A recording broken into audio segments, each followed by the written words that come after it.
여러분 안녕하십니까? 뉴스데스크 제주입니다. 제8회 지방선거 공식 선거운동이 조금 뒤면 마무리됩니다. 그동안 치열한 선거운동을 벌여왔던 후보들은 이제 유권자들의 마지막 선택을 기다리고 있는데요. 선거운동 마지막 날 제주도지사 후보들은 저마다 승리를 자신하며 지지를 호소했습니다. 먼저 권혁태 기자가 보도합니다. 더불어민주당 오영훈 후보는 자신이 총학생회장을 지낸 제주대학교를 찾아 청년들에게 투표 참여를 호소했습니다.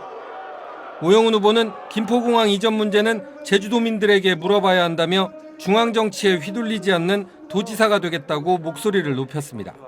더불어민주당에도 그리고 국민의힘에도 휘둘리지 않는 윤석열 정부에게도 휘둘리지 않는 제주인 제주자치도지사 여러분만 믿고 따라가는 여러분의 명령을 듣고 신뢰하는 그런 도지사가 되겠습니다, 여러분. 제주대학교 총장 출신인 국민의힘 허양진 후보도 이준석 당대표와 함께 캠퍼스를 돌며 청년층 표심 잡기에 나섰습니다.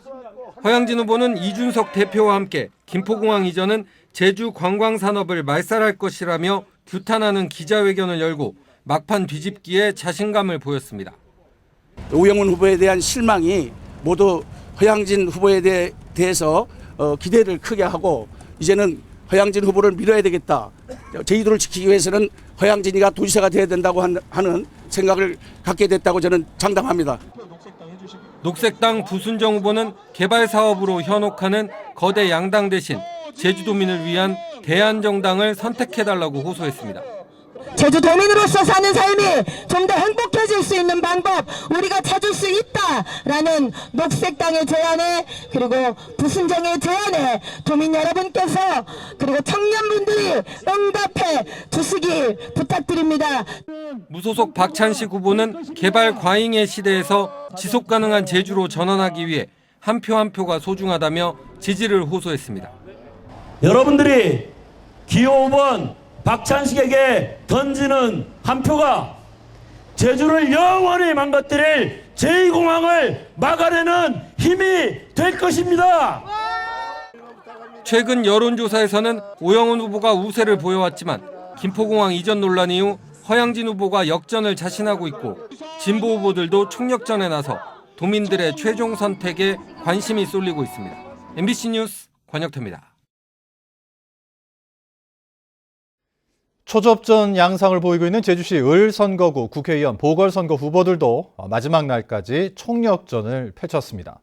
한 표 한 표가 소중한 만큼 지역구 구석구석을 찾아다니며 유권자들을 만났습니다. 김찬현 기자입니다. 더불어민주당 김한규 후보는 새벽부터 지역구 곳곳을 차량 유세와 도보로 이어가며 구석구석 유세에 나섰습니다. 김한규 후보는 젊은 일꾼이라는 인물론을 내세워 제주 미래를 위해 투자해달라고 호소했습니다. 제주가 빠르게 변화하고 있습니다. 이제 우리 제주도 과거가 아니라 미래를 이야기할 수 있는 젊은 일꾼이 필요한 시점이라고 생각합니다. 역동적인 제주의 미래를 준비할 수 있는 준비된 인물, 저 김한규에게 우리 제주도민께서 투자해 주시도록 부탁드리겠습니다. 국민의힘 부상일 후보는 유권자들을 걸어다니면서 직접 만나는 무박 4일 뚜벅이 선거 유세를 이어갔습니다. 부상일 후보는 이번 보궐선거가 견제와 견인의 선거라며 힘있는 여당 국회의원이 되어 제주 발전에 힘을 싣겠다고 강조했습니다. 투표를 해서 세상을 바꿀 수 있습니다. 저 부상일 14년간 4번의 낙선이 있었지만 오히려 그것은 4배 더 준비하는 시간이었습니다. 다른 후보와 4배 더 준비한 부상일 유권자 여러분의 선택 기대하겠습니다. 감사합니다.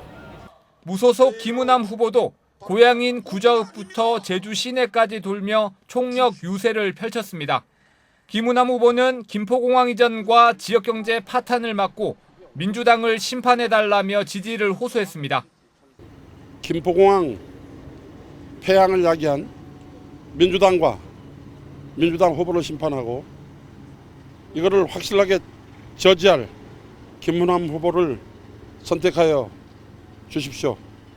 막판까지 여론조사에서 김한규 후보와 부상일 후보가 오차 범위 내 치열한 접전을 벌인 가운데 전략공천과 사퇴설, 지역감정 조장 등을 둘러싼 논란이 투표에 어떤 영향을 미칠지 주목됩니다. MBC 뉴스 김찬년입니다.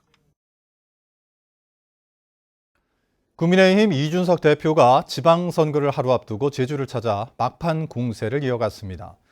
이준석 대표는 제주도청 앞에서 기자회견을 열고 김포공항 이전 공약은 이재명, 송영길 후보 일신의 안위만을 위한 공약이라며 제주도민들이 분개할 일이라고 비판했습니다. 한편 더불어민주당 제주도당은 국민의힘 이기재 서울 양천구청장 후보도 김포공항 이전을 공약했다며 이준석 대표의 사과를 촉구했습니다. 이번 선거에서 누가 제주교육수장에 당선될지도 관심인데요. 두 교육감 후보들은 저마다 핵심 공약을 내세워 마지막 대결을 펼친 가운데 불법 선거운동을 놓고 고발전도 이어졌습니다. 박주연 기자입니다. 공식 선거운동 마지막 날, 김광수 후보는 이른 아침 출근길 인사로 표심 잡기에 나섰습니다. 김광수 후보는 마지막 기자회견을 열어 지난 8년 정체된 제주교육을 새롭게 바꾸겠다며 지지를 호소했습니다. 제주 첨단과기단지 초등학교 신설과 신제주권 여중고 설립, 그리고 서귀포 지역 수건 사업인 학생문화원 도로 건설도 추진하겠다며 부동층 표심에 호소했습니다. 이번에 저를 선택해서 저의 생각도 제주 교육의 미래를 위해서 한번 반영해볼 기회를 주는 게 저는 염치 없지만 그렇게 부탁을 드리고 있는 겁니다. 이성문 후보도 아침 출근길 유권자들을 만나며 한 표를 호소했습니다. 이성문 후보는 이어 제주대학교를 찾아 한 번의 기회를 더 달라며 청년 표심 잡기에 주력했습니다. 제주시 오라동 지역의 고등학교와 초등학교를 신설하고 서귀포 학생문화원 도로건설 사업도 공론화를 통해 추진하겠다며 제주교육이 미래로 나아갈 수 있게 해달라고 호소했습니다. 지난 8년 동안 열심히 일했습니다. 앞으로 저에게 마지막으로 주어지는 4년이 주어지면 제주교육은 대한민국 교육의 중심이 될 겁니다. 교육은 과거로 갈 수 없습니다. 미래로 가야 됩니다. 선거를 하루 앞두고 고발도 이어졌습니다. 김광수 후보 측은 이성문 후보 측이 선거일 이틀 전까지만 신문 광고를 할 수 있도록 한 선거법 규정을 어기고 일간지 두 곳에 정책 등을 알리는 광고를 게재했다며 고발하겠다고 밝혔습니다. 또 종친회 회원들에게 지지를 호소하고 상대 후보를 비난하는 내용의 문자 메시지를 보냈다며 이성문 후보 측이 제주도 선거관리위원회에 수사를 의뢰한 것과 관련해 선관위가 검찰에 고발하면서 선거전은 법적 다툼으로 이어지게 됐습니다. MBC 뉴스 박주연입니다. 6일 지방선거를 하루 앞두고 투개표 준비도 마무리됐습니다. 개표는 코로나19 확진자 투표가 끝나는 오후 7시 30분부터 시작되는데요. 이번 선거 투개표 진행 절차를 김항섭 기자가 보도합니다. 제주 지역 유권자들은 최대 6장의 투표용지를 받습니다. 먼저 도지사와 교육감을 뽑고 다시 지역구 도의원과 교육위원, 비례대표 도의원을 뽑기 위한 정당에 투표하면 됩니다. 도의원이나 교육위원 후보가 한 명뿐인 무투표 당선 지역은 투표용지 넉 장에 기표하고 국회의원 보궐선거가 실시되는 제주시 1선거구에서는 가장 많은 투표용지 6장에 기표하게 됩니다. 일반 유권자는 오전 6시부터 오후 6시까지 도내 230개 지정된 투표소에서 코로나19 확진자는 저녁 6시 30분부터 7시 30분까지 할 수 있습니다. 이제 문자 확인하고 일반 유권자와 똑같이 기표 후 투표함에 투표용지를 넣게 됩니다. 개표는 이후 본격적으로 시작됩니다. 투표가 마감되면 투표함은 봉인돼 이곳 개표소로 옮겨지게 되는데요. 투표함이 도착한 읍면동부터 곧바로 개표가 시작됩니다. 도지사와 교육감, 제주시 국회의원 보궐선거 투표함을 먼저 열고 이어 도의원과 비례대표 정당, 교육위원 순으로 진행됩니다. 도지사, 교육감, 그리고 국회의원 보궐선거 경우에는 원활하게 개표가 진행된다면 자정쯤에 윤곽이 드러날 것으로 보이고요. 제주 MBC는 투표가 끝나는 내일 저녁 7시 30분에 도지사와 교육감 후보에 대한 방송 3사 공동 출구조사 결과를 발표하고 제주 지역 개표 상황을 상세히 전할 예정입니다. MBC 뉴스 김항섭입니다.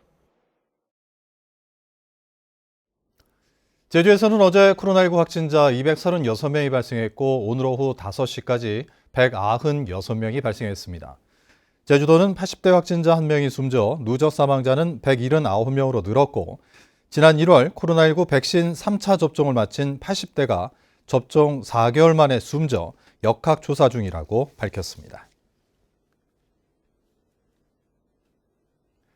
제주지방법원 형사 4-2부는 4.3 당시 내란죄 등의 혐의로 형무소에 수감됐던 고 김두창 씨 등 특별재심과 직권재심 청구인 34명에게 공소사실을 증명할 증거가 없다며 무죄를 선고했습니다. 무죄가 선고되자 제주 4.3 희생자 유족회는 법원 앞에서 기자회견을 열고 재판부의 판결을 환영한다며 일반 재판 수용인에 대해서도 직권재심을 도입해달라고 촉구했습니다. 제주지방법원 김희진 판사는 해열제를 먹고 제주 여행을 한 뒤 코로나19 확진 판정을 받은 경기도 안산시 A씨를 상대로 제주도가 낸 1억 3천만 원의 손해배상 청구 소송을 기각했습니다. 제주도는 A씨로 인해 56명이 자가 격리되고 관광지와 숙박업소 등이 임시 폐업했다고 주장했지만 A씨는 여행 당시에 확진자 접촉자였다는 사실을 몰랐다고 주장했습니다. 제주시 오등봉공원 민간특례 사업을 둘러싼 행정소송 재판이 시작됐습니다. 제주지방법원에서 열린 첫 변론에서 제주환경운동연합 공익소송단은 제주시가 환경영향평가서에 허위 내용을 기재하는 등 행정 절차를 위반했다고 주장했지만 제주시는 위법 행위가 없었고 환경 보전 대책도 충분하다고 맞섰습니다. 재판부는 다음 달 19일에 2차 변론을 갖기로 했습니다. 제주시 오등봉공원과 중부공원 민간특례 사업에 대한 경관 심의가 조건부로 의결됐습니다. 제주도 경관위원회는 아파트 1,400여 세대를 짓는 오등봉공원의 경우 공동주택 출입구 구조물을 최소화하고 주변 경관을 고려해 설계할 것을 요구했습니다. 또 아파트 700여 세대를 짓는 중부공원의 경우 건물 사이에 여유를 두는 개방지수를 검토할 수 있도록 상세한 시뮬레이션을 시행하도록 했습니다. 곶자왈 사람들과 제주참여환경연대는 공동 성명을 내고 제주시 구자읍 동복리 자연체험파크 사업자가 부지 임대 계약금을 내지 않아 무효가 됐다며 주민들이 도의원들에게 알렸는데도 도의회가 지난 3월 사업을 통과시켰다고 주장했습니다. 또 동복리가 이달 중순 마을 총회도 없이 사업자와 재계약을 맺었고 계약 날짜도 3월로 소급해 체결했다며 관계자들의 해명을 촉구했습니다. 올해 전국 소년체전에 출전한 제주도 테니스 선수단 학부모들은 제주도의회 앞에서 기자회견을 갖고 제주도 테니스협회와 체육회의 잘못으로 실격패를 당했다며 진상규명을 요구했습니다. 뉴스데스크 제주를 마칩니다. 시청해주신 여러분 고맙습니다.